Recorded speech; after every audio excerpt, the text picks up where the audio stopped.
Hey everybody, it's Courtney, finally back with some new videos.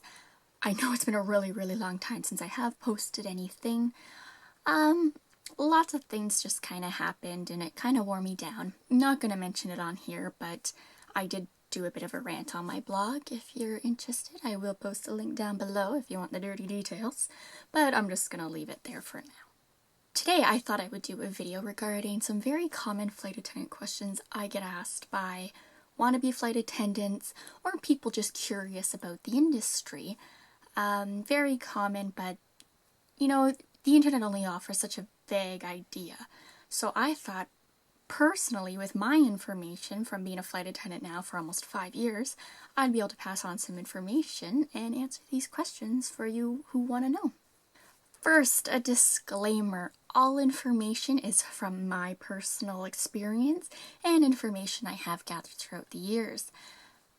Always check your would-be or wannabe airline website for further details on what their requirements are for cabin crew. First commonly asked question, how do I become a flight attendant? There are many different ways. The most common, easiest way would be to go directly to the airline of choice, to their career section website. Usually there they'll have the posting, cabin crew, flight attendant, in-flight service, things like that. Usually if you check under that heading, they'll give you all the requirements listed for what they're looking for in their cabin crew member. Attend open calls. Many airlines around the world have these big, I guess in the flight attendant industry we call them cattle calls. However, they do have these big open houses, usually in a large hotel room, big ballroom, and basically it's just a quick, hi, how are you, nice to meet you, here's my resume, I'm interested. You'll also receive quite a bit of details regarding the airline, the cities that they operate out of, different types of aircraft, a general open knowledge.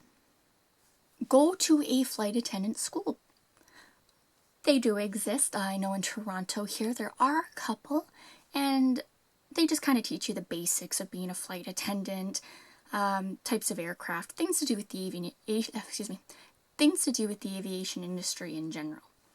By being at one of these schools as attending them, they will offer you the first opportunity to apply to an airline. You can also find out more about becoming a flight attendant through flight attendants themselves. Have friends or friends of who are flight attendants, ask them. Usually they'll know weeks in advance. There's always an internal posting, which usually is a good tip-off to when there's going to be a large hiring. Tea break. New tea from David's Tea. I think I just spent like $75 there. I should have a segment called Tea Time and Talk. Do I need to go to school? That's a very common question I'm asked. While there are programs and colleges devoted to aviation, flight attendant training, kind of a head start on the aviation industry, it is not necessary. However, as far as I know, every airline around the world requires you must have at least a high school education, high school diploma or equivalent. There are some out there who actually require you to have a level of college or university. If I recall, I think Singapore Airlines likes their girls and guys to have a bit of a university background. For the most part, each airline does supply their own training. They want you to know their standards through the transport agency, through the government of the country they're based in, etc., etc. So that's kind of why school is nice but not necessary, because in the end the airline is just going to tell you to forget it all and learn it their way. Now, especially with private charter airlines, things like that, even many small airlines require you to have online programs. They're about $300, just mainly online educational programs into aviation. Very rarely I've seen that, and when I have seen them, it's mainly applying through the private charters. Do you have to be tall and skinny? Alright. Yes and no. For the most part, airlines only want you to be within healthy proportions to your weight and height. They're It doesn't matter if you're a size 2 or a size 20. As long as you're in a healthy BMI range, it doesn't matter. Height, I can work with. Airlines can be picky about height. In the event of an emergency, you're gonna have to be able to reach emergency equipment really quickly. You can't be jumping on chairs and struggling. That's precious seconds wasted. So most airlines, during an interview process, open call, will have you do a reach test and prove to them you can reach a certain height. In addition, being too small, you can also be too tall. Some airlines want you to be, I think it's, for the most part, 5'3" to 5'9", I've seen. How much do you make as a flight attendant? Now, this, of course, is going to differ between country and airline and position. Everyone is different.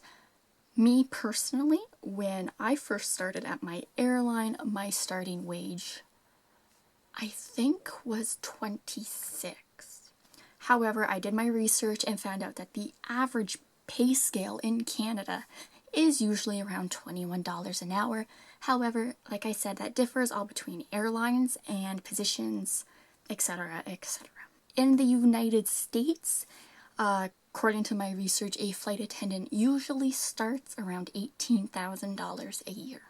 The UK, what did I find in the UK? I think it was £14,500, which I think, what was it, 28,500 Canadian. Are you paid for your training? Okay, once again, it's going to sound like I'm broken record here. It all depends on the airline and the country you live in. Remember, that's a recurring theme throughout all these questions. It's very depending on if you work for large airline or small airline. I know I was paid for training, and I think every airline in Canada does pay for training. However, there are airlines out there, I think Ryanair especially, that do not pay for training, and they expect you to pay some. If you are paid during training, usually it's a flat rate amount. You're paid bi-weekly, just enough to kind of get you through it. I was paid $50 a day, and that was enough to cover my expenses to go into training, food, things like that. Do you get paid while on layovers? Yes and no. If I am away from home base, however, say I'm down south at an all-inclusive resort, no, I am not paid. Why? Because food is included. They don't need to pay me to buy my food. If I am away from base in a place where food is not covered, where I have to pay out of my own pocket, then yes, I make a very small hourly wage, less than minimum wage. However, it's just enough to accumulate to pay for food and other necessities you might need. This is called per diem. How many hours do I work a month? For me, my airline states the minimum amount of hours I can work in a month is 80. Regardless of what happens, I will be paid at least 80 hours a month.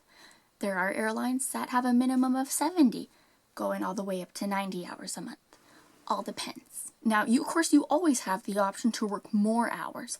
I always like to go in, pick up extra flights, make some extra coin. It doesn't bother me. I have no life. So in a month, I usually average about 100 to maybe 110 hours a month. Do you have to have a second language? Not necessarily.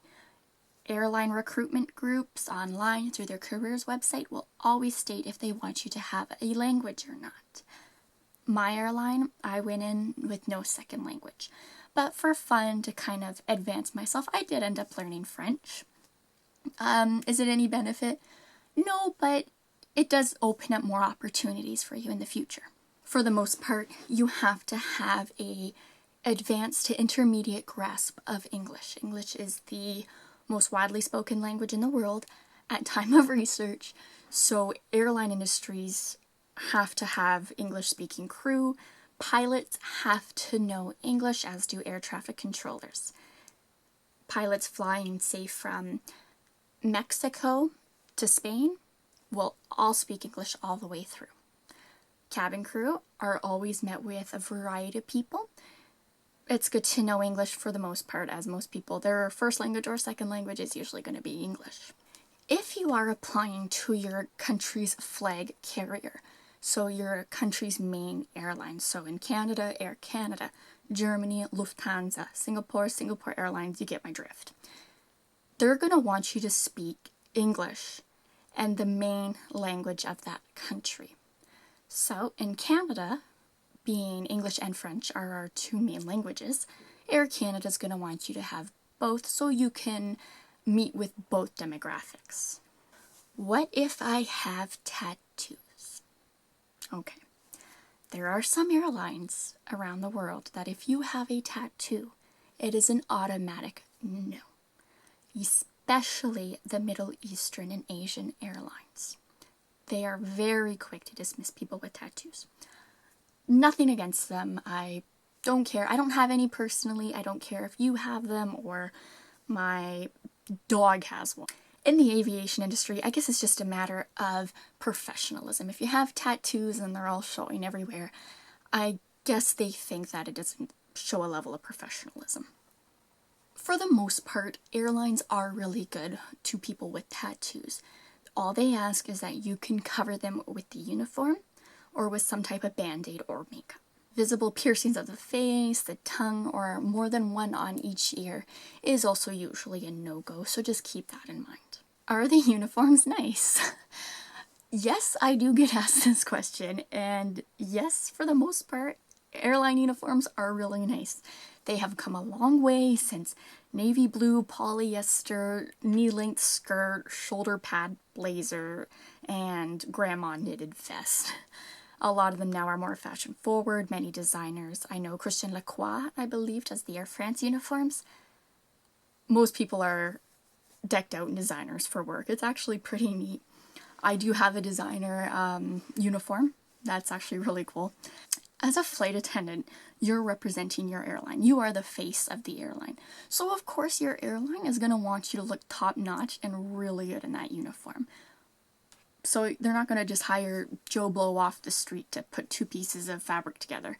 They're going to want someone to really know how to design for the female body, the male body, and make them really stand out. And believe it or not, they're actually really comfortable. Gone are the days, like I said, of polyester. A lot of airlines are now wool-based. Very comfortable. I know I live in my dress. I love it.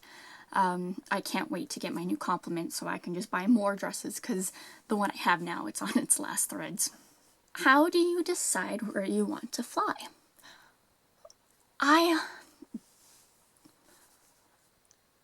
This one can go one of two ways. Usually if you're within a unionized company that's based on seniority, what you'll do is you'll usually have a program. You'll go in and all your flights for the following month will be listed and you'll go through and click on the ones you want. And then a computer program is going to run through that list and award it based on seniority. I know there are some airlines that go by a point system where the flight attendant is given a certain amount of points for the month. And they use those points towards the flights they want. So the more points they put towards a flight, the better chances they are of getting that flight. Am I afraid of crashing or terrorists?